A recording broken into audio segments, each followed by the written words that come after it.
Olá, meu povo, tudo bem com vocês? Olá, pessoal, tudo bem com vocês? Bem-vindos ao Respondendo as Suas Perguntas, parte 3. Eu não tenho muito bem definido como que eu vou fazer esse, mas eu vou começar com as perguntas que pediram voz suave no Blue Yeti, tá? Vou fazer voz suave no Blue Yeti e depois ficaram algumas perguntas com sussurro no Blue Yeti pra trás. Então eu vou responder essas perguntas também. E aí vamos ver o quão longo vai ficar o vídeo. Se a gente faz daí um parte 4, porque eu ainda tenho algumas perguntas no mini microfone sussurrado e voz suave no mini microfone. Então talvez eu filme o parte 4. Isso foi a minha cachorra andando aqui debaixo da minha mesa. Então se tiver algum barulho assim, é ela fazendo esse barulho. Então, sem mais delongas, vamos lá. A Isa Momesso me perguntou: quais as suas dicas para quem gostaria de criar um canal de ASMR? O que te motivou a criar o canal? Então, como eu respondi lá no outro vídeo, vocês sabem que eu comecei o canal há uns 9 anos. E era porque eu estava entediada em casa e eu queria criar o canal, e por isso que eu comecei a criar o canal.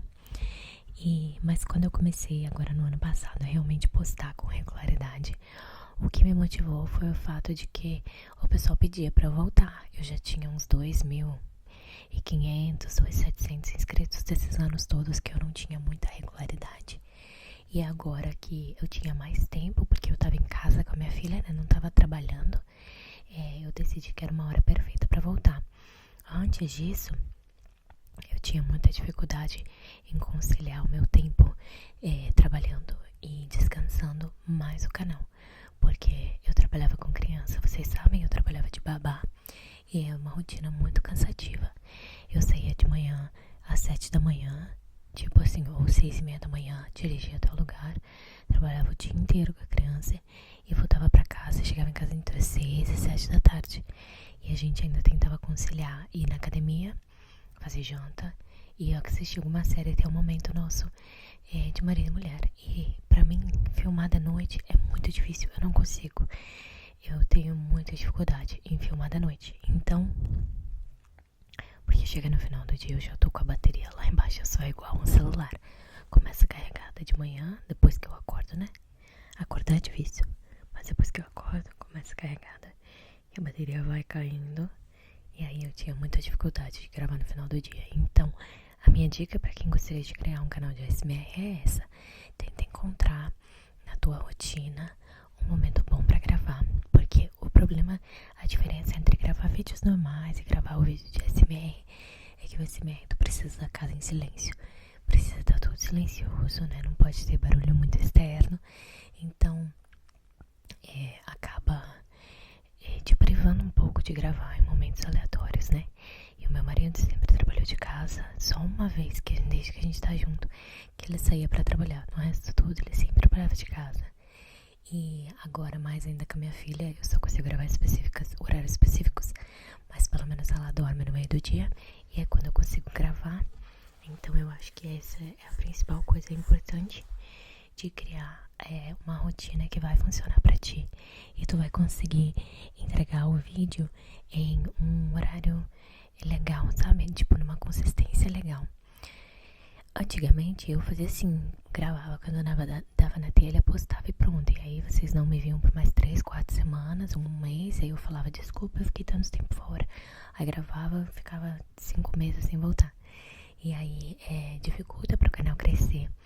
Eu acho que pro canal crescer tem que ter a consistência. O YouTube, a produção de conteúdo em si, né? Ela pede muita consistência. É a mesma coisa que produzir conteúdo pro TikTok ou produzir conteúdo pro Instagram. O TikTok, eles falam que tu tem que postar 4 vezes ao dia, de 3 a 4 vezes ao dia, quando tu tá crescendo, né? Quando tu já é uma conta grandona, com mais de 100 mil seguidores, aí não tem problema, porque daí tu já tem o teu público. Mas quando tu tá criando um público, eles falam que tu tem que postar de 3 a 4 vezes ao dia. No Instagram agora eu tô tentando postar uma vez ao dia, um reel, né? Um reel por dia ao menos, ou um post. E crescendo também um pouquinho, né? Em um mês eu tive um crescimento de 90 e pouquinhos seguidores, quase 100. E então a produção de conteúdo, ela tem que ter essa consistência. Mas também saber dos teus limites. Por exemplo, por enquanto, nessa rotina que eu tenho agora, eu não consigo postar mais do que 2 vídeos na semana aqui no YouTube, porque os vídeos do YouTube, eles são maiores, demandam tempo pra gravar, editar, etc, postar, etc. Então, eu não consigo postar mais do que 2 vídeos na semana. Então, essa é a minha consistência. Eu prometo pra vocês que toda quarta e todo sábado vai ter um vídeo aqui no canal. E eu mantenho essa promessa. Então, eu não vou prometer pra vocês que a gente vai ter um vídeo a cada outro dia, ou que vai ter 5 vídeos na semana. Mas eu prometo pra vocês que toda quarta e sábado vai ter. E vocês sabem esperar isso de mim. Então eu acho que essa é uma boa dica também pra começar um canal de ASMR. E fora isso, é pegar a tua ideia e começar a gravar. Tem o ASMR, muita gente... E tu começa naquele caseirinho, e aí tu vai evoluindo, aí tu gosta de tal microfone, aí chega um ponto que já não te dá mais os gatilhos, aí tu volta pro caseirinho. Não é à toa que nos vídeos eu tentei ASMR pela primeira vez, I try ASMR for the first time.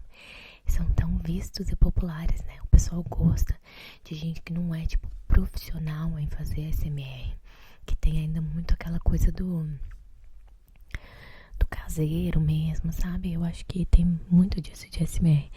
Então, começar assim, pegar, gravar, postar e ver o que dá, sabe? Não tem muito mais do que isso. Vamos ver.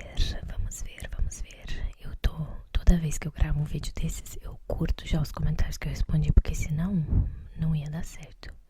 Eu não ia conseguir. Tá, agora, Caverna de Memórias 4238. Que eu comecei a responder da última vez e vi que ela queria o voz suave no Blue Yeti. Vamos lá. Você foi em muitos dates na época do au pair. Qual foi o melhor e o pior? Eu fui em 8, eu acho. 8 dates durante o primeiro ano todo. Eu fui em 8 dates. Eu acho que foi isso, de 5 a 8, mas por algum motivo eu tenho 8 na minha cabeça.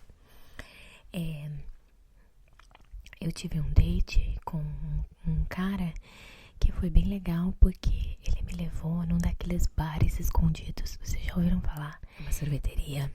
E aí tu entra lá, toma sorvete, etc, etc. E aí tem uma porta escondida nos fundos. Aí tu vai lá e bate na porta, dá uma senha, e eles abrem, e é um bar escondido. O que acontece? Teve uma época aqui nos Estados Unidos que os bares eram proibidos. Não podia vender bebida alcoólica, etc. Então se criaram esses bares escondidos dentro de outros estabelecimentos. Lógico que hoje em dia essa regra não existe mais, os bares são liberados, mas alguns desses lugares se mantiveram.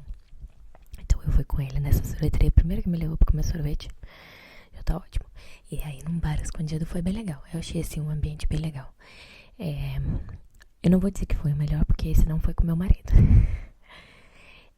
Mas o date com meu marido foi muito bom também, porque a gente foi no bar, sentou, depois foi tão legal que a gente foi pra outro bar. E no nosso segundo date, a gente foi no Dave and Buster's, que é tipo um arcade, sabe? Um grandão assim. É gigantesco, é muito legal. Eu tô tentando convencer ele que eu quero ir de novo, porque eu adoro esses lugares com jogos e tal. E a gente foi nesse segundo date juntos. E ele falou pra mim, quando a gente tava jogando, né? Ele falou pra mim, vamos fazer assim, se eu ganhar, tu me dá um beijo. Se tu ganhar, eu te dou um beijo. Alguma coisa assim, sabe? Então esse date foi bem legal também. O pior date, a gente... Teve um que foi assim, ó. O que aconteceu? Eu tava falando com esse menino pelos aplicativos, né? E ele não tinha muitas fotos nem nada assim.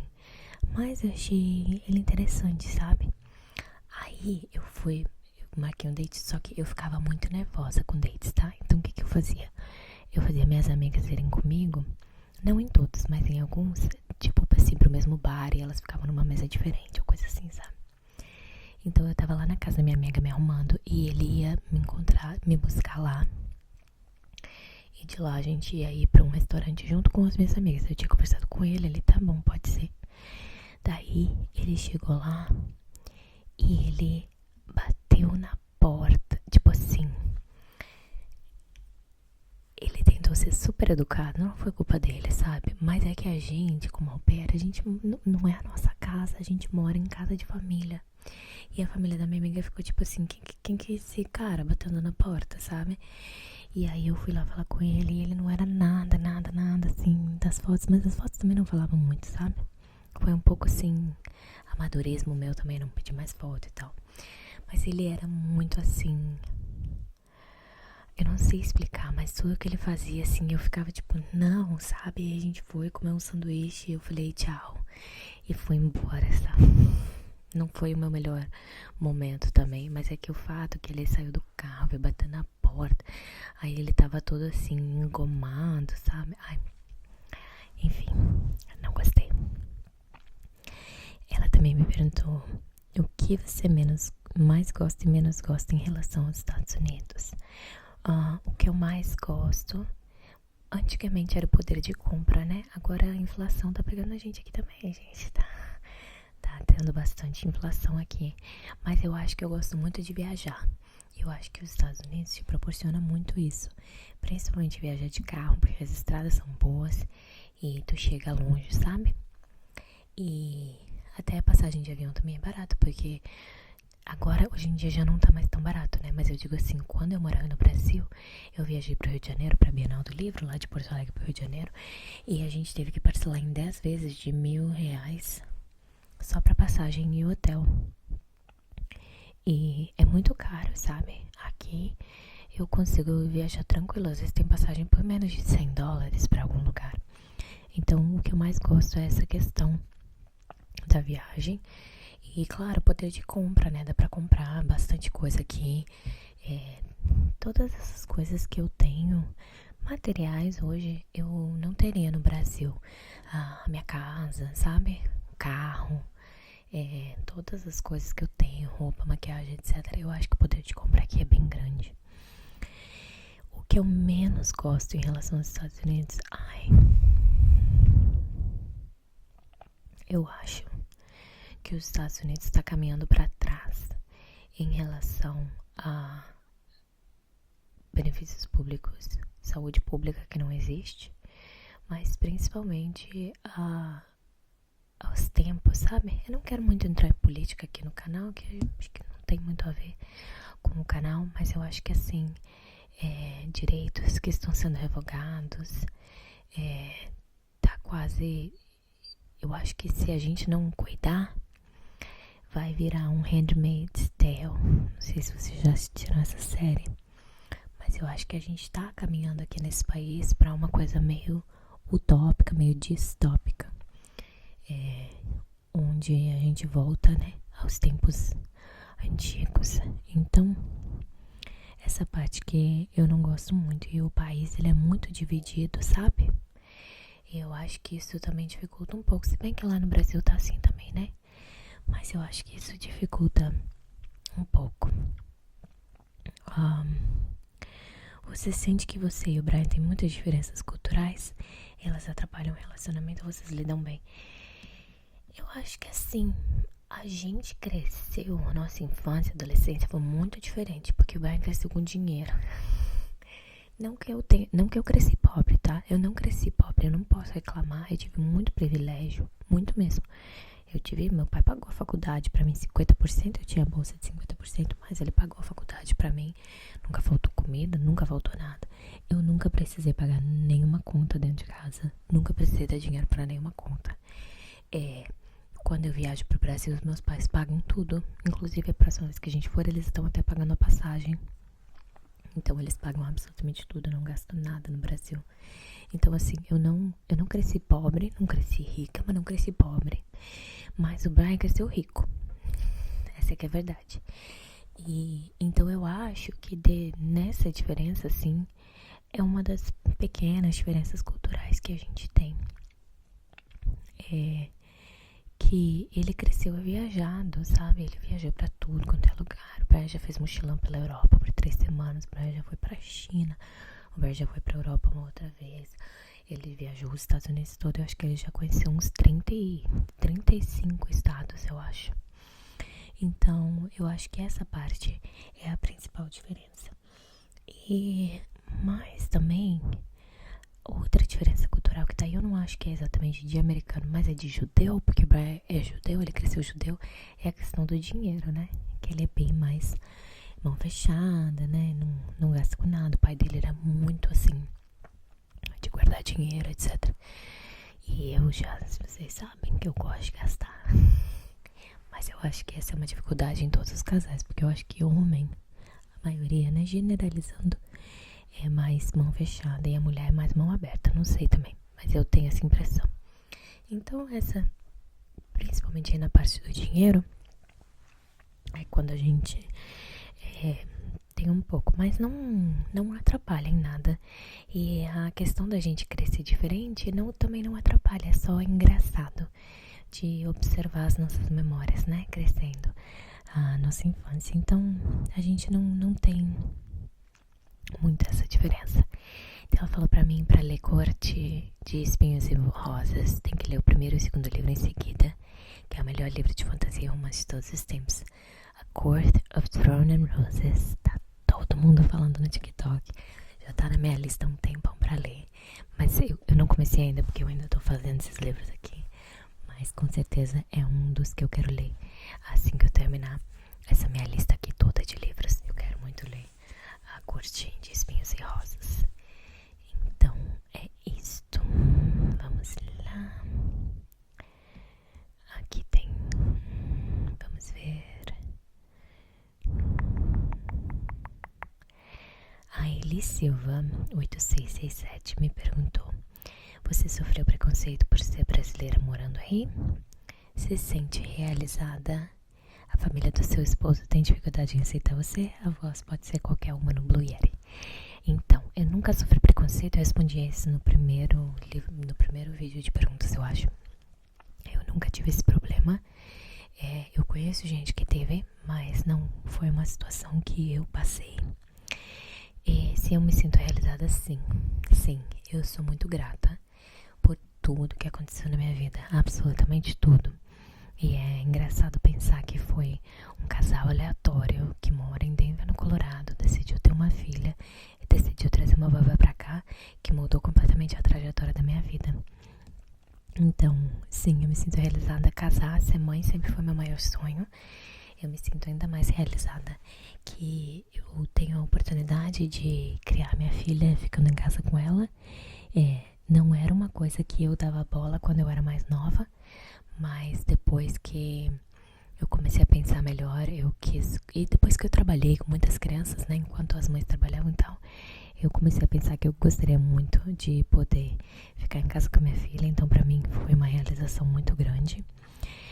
Na carreira, eu ainda não me sinto realizada porque eu não tenho uma carreira, mas eu gosto muito de produzir conteúdo e eu gostaria muito de que o YouTube, o Instagram, a produção de conteúdo se consolidasse na minha carreira, e eu me sentiria muito realizada se eu conseguisse consolidar isso aqui como minha carreira. A família do seu esposo tem dificuldade em aceitar você? Não, muito pelo contrário. Respondi também, acho que no primeiro vídeo. A família do meu marido é absolutamente maravilhosa. É a minha família aqui, eu considero eles todos como minha família. Eu absolutamente amo todos eles. Eles nunca, absolutamente nunca me trataram mal. Nunca questionaram o meu amor pelo Brian. Eles são apaixonados em ver a gente juntos. Eles ficam muito felizes com a gente. E eles dão muito apoio em tudo que a gente faz. E eles são realmente muito, muito, muito queridos. Amo eles de paixão. A Carol 5735 me perguntou: oi Carol, gostaria de saber se você tem alguma religião. Eu sou batizada, criada na igreja católica, me considero católica, mas desde que eu me mudei pra cá, eu parei de ir na igreja e nunca mais fui. Quando eu morava no Brasil, a igreja era uma grande parte da minha vida. Todas as minhas melhores amigas eu conhecia na igreja. Eu ia na igreja todo sábado, participava do grupo de jovens, ia na missa todo domingo, ia para eventos da igreja durante a semana. A igreja fazia muito, muito, muito, muito parte da minha vida. Depois que eu me mudei pra cá, a rotina ficou diferente e tal. Eu nunca, vou dizer pra vocês, eu nunca nem fui numa missa aqui nos Estados Unidos. E aos poucos eu fui me afastando um pouco. Eu me considero católica ainda, eu não quis mudar para a religião judaica, e que meu marido é judeu, né? Eu não quis mudar porque é uma religião completamente diferente. Então eu quis me manter católica. O nosso casamento foi celebrado por uma rabina judia, mas ela fez a celebração em duas religiões, né? Eles não têm tanto as regras, né, que a igreja católica tem, que tem que ser uma celebração ecumênica, etc. Não, ela fez uma celebração falando de Deus, mas sem falar, obviamente, de Jesus, porque o judeu não acredita em Jesus, ou de Maria, mas falando de Deus, e deu a bênção e tal. E um dia, eu e meu marido concordou, se um dia a gente fizer um casamento no Brasil, ele não se importa se a gente se casar na igreja com um casamento ecumênico, pro meu pai me caminhar até o altar. O meu pai e minha mãe, eles são muito da igreja, né? Eles são muito da igreja católica, eles participam muito. Então eu sei que seria um presente pro meu pai. A minha cachorra caminhando. Eu sei que seria um presente pro meu pai se a gente fizesse um casamento na igreja católica. Vamos ver.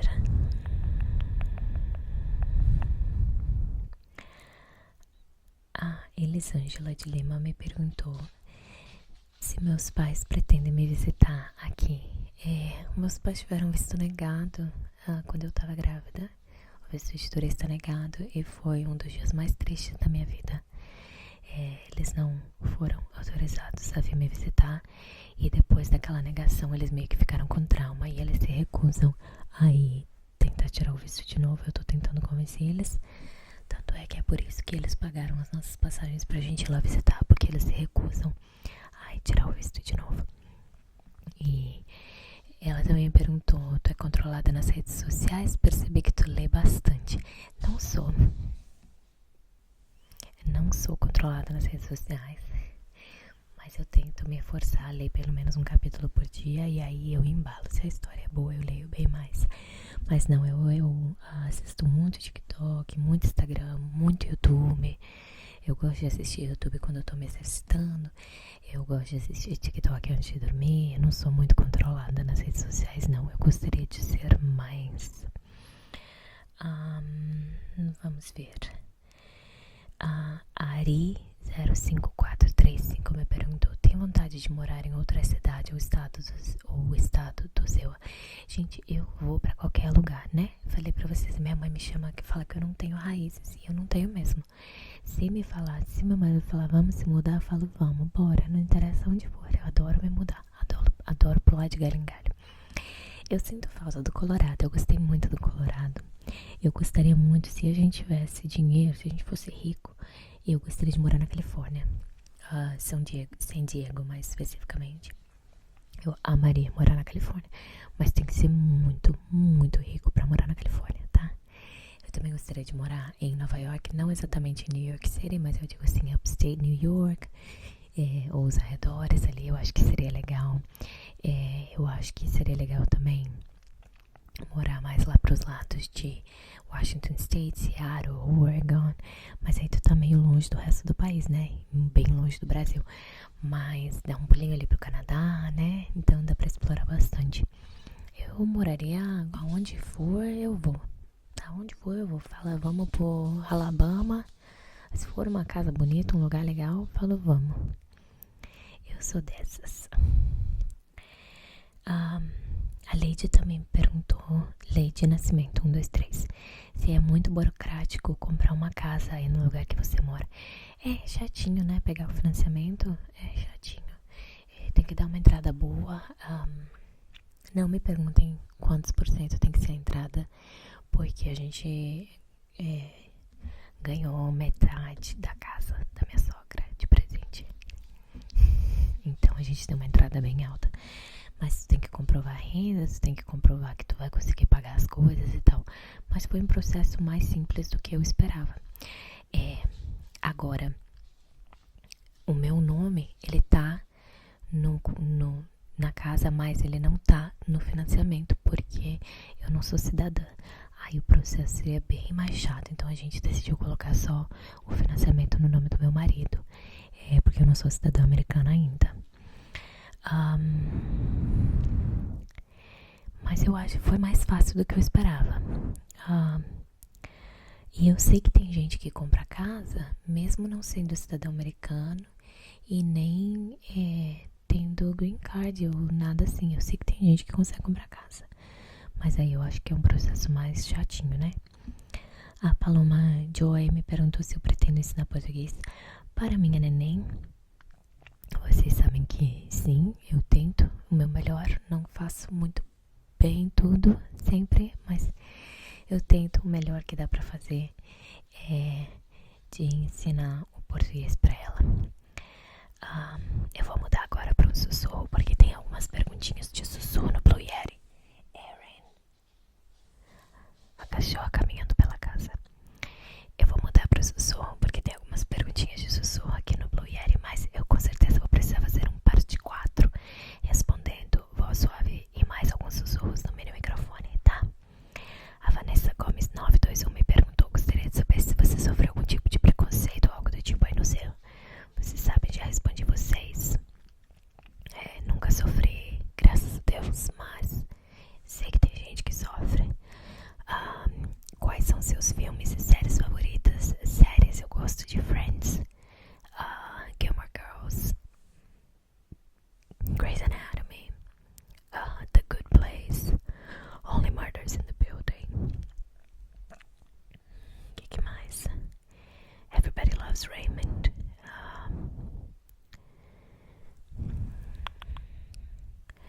How I Met Your Mother, mas não a última temporada. That 70 Show, Big Bang Theory, séries assim, sabe? Filmes, vocês sabem, eu gosto de Harry Potter, eu gosto de filme de época. Eu gosto de Bridgerton, Downton Abbey, todas as séries de época, Outlander. Filmes, eu não assisto muitos filmes, mas vocês sabem, Harry Potter, Crepúsculo, Jogos Vorazes, todas essas distopias, Divergente, Insurgente, Convergente, todas essas distopias, tudo que vem de livro, eu assisto o filme. O Diário da Princesa, agora vai vir o 3, né? Essas coisas. Carol, você é míope? Se sim, qual o seu grau? Sim, eu tenho miopia e astigmatismo. Miopia é 4,25 em cada olho, e astigmatismo é 1,25 nesse olho e 1,75 nesse olho, alguma coisa assim. Eu não enxergo nada sem óculos, tá? Eu não consigo nem enxergar a câmera aqui, só enxergo borrões. Eu preciso de óculos 100% do dia, o tempo todo. E ela me perguntou: existe alguma comida brasileira que você sente mais falta de comemorando assim, aí nos seus, assim, quais? O churrasco do meu pai, tá? A resposta vai ser sempre o churrasco do meu pai. Eu amo o churrasco do meu pai. Carne vermelha em si, né? Churrasco, corte de churrasco, eu sinto muita falta, porque a carne vermelha ela é cara, então a gente acaba comprando mais frango e porco, etc. Ou carne moída, a gente não compra muito bife e tal. Então a carne vermelha em si é uma das que eu mais sinto falta. Sinto falta da pizza do Brasil. Eu amo a pizza do Brasil, acho muito melhor que a pizza daqui. Sinto falta, que mais? De um X. Tem X aí na região de vocês? Eu não sei se é uma coisa só do Rio Grande do Sul, mas eu amo um X. Sinto falta de pastel, pastelarias, né? Os pastel diferentão, sinto muita falta de pastel. Eu acho que é isso. A Sabrina Santori me perguntou: Carol, qual foi sua iniciativa para ir ao Zeo, a sussurro no Blue Yeti? Essa é uma pergunta legal, porque eu não falo muito, mas a minha melhor amiga, uma das minhas melhores amigas, ela fez um intercâmbio para os Estados Unidos de 3 meses, alguns meses antes de eu aprender sobre o Au Pair. Então ela fez um intercâmbio de 3 meses, que ela morou na Virgínia, e era um intercâmbio de work and study, onde ela trabalhava num resort de esqui, nas férias da faculdade dela no Brasil. Então aqueles 3 meses de férias que tem na faculdade, ela trabalhou no intercâmbio na Virgínia, e foi um intercâmbio muito legal, só que ela pagou muito dinheiro, foi tipo uns 16 mil reais na época, e obviamente eu não teria esse dinheiro para pagar, mas eu comecei a pesquisar sobre intercâmbios quando ela fez esse, porque ela gostou muito, e eu vi o intercâmbio de Au Pair e era muito barato, e ainda é o intercâmbio mais barato, eu acho que tem para fazer.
não tive medo.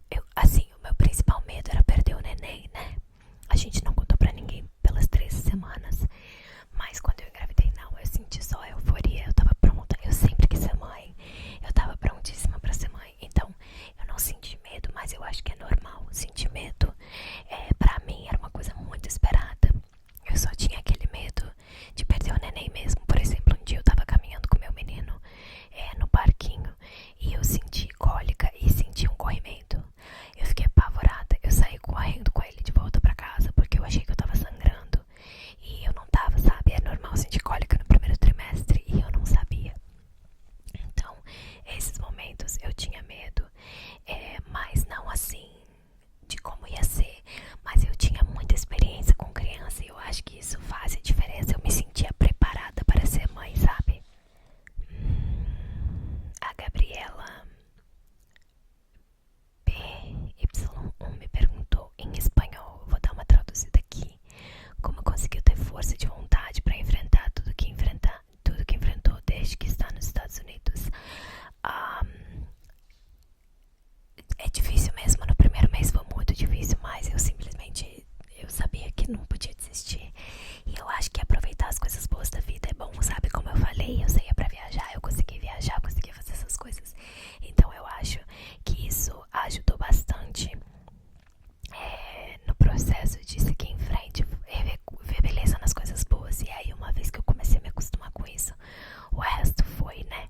Às vezes da saudade de casa, da saudade da mãe, a gente chora, que é um colinho de mãe, né? Que é um pouco da família.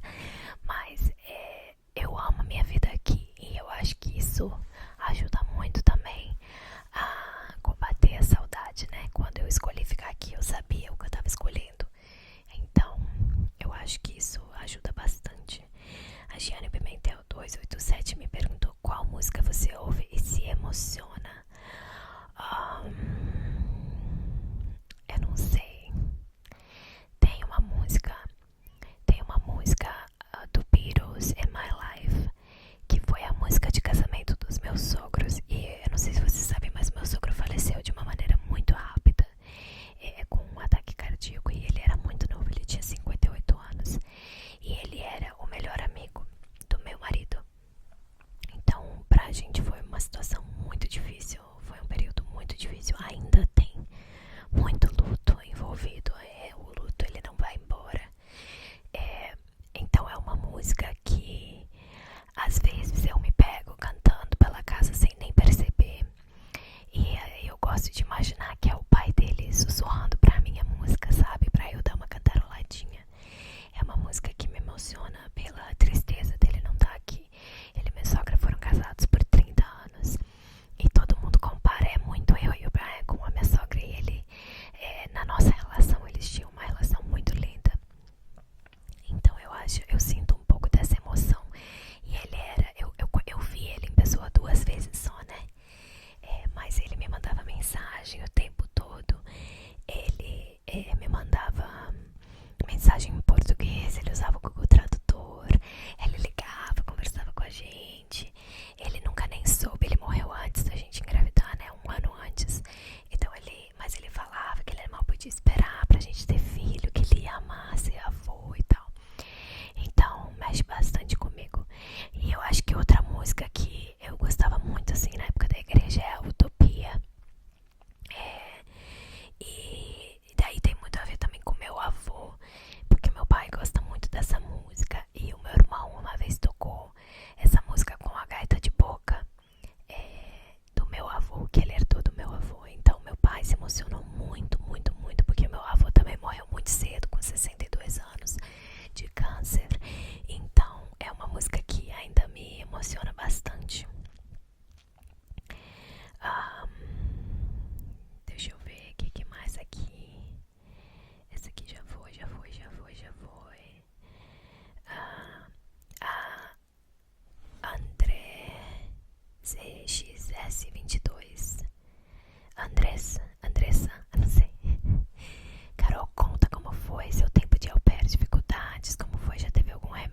beijos. Um beijo, Maria Letícia.